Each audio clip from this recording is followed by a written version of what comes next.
عليكم، ازيكم يا حبايب قلبي؟ عاملين ايه؟ اللهم صل وسلم وبارك على سيدنا محمد وعلى اله وصحبه اجمعين.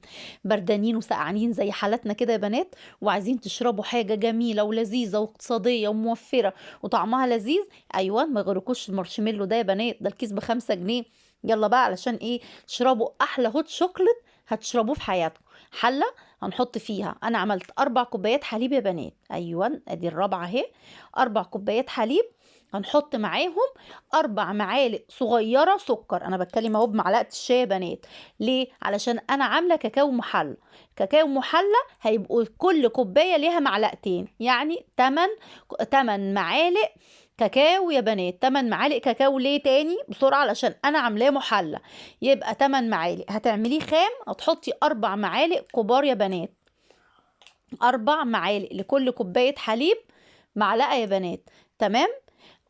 هنحط فيه 3 معالق نشا صغيرين برضو، يبقى احنا كل بنتعامل بالمعلقه الصغيره هنا. 3 معالق نشا صغيرين يا بنات، ونقطه فانيليا، وهنرفعه على النار. وهنقلب الاول، هنقلبه على البارد كويس جدا.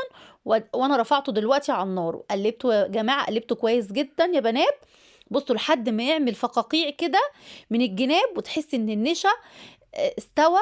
وبصوا يا بنات، بصوا القوام ما بيبقاش تقيل زي المهلبية، ولا بيبقى خفيف زي الكاكاو.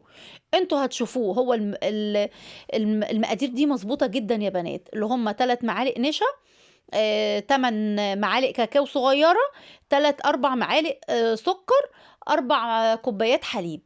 تمام. بصوا بقى، صبيته، حطينا المارشميلو ابو 5 جنيه، يعني بيني وبينكم يعني، واحنا بنقول غالي جدا يعني 5 جنيه. وجبت شوكولاتايه كورونا. انا استعملت شوكولاتايه كورونا يا بنات. انت تحبي اي شوكولاته تستعمليها حطيها. بشرتها بالسكينه كده وحطيتها. ايه رايكم بقى في القمر ده؟ ما شاء الله يا بنات، والله كان طعمه، بصوا، وهم كده. كان طعمه لذيذ جدا.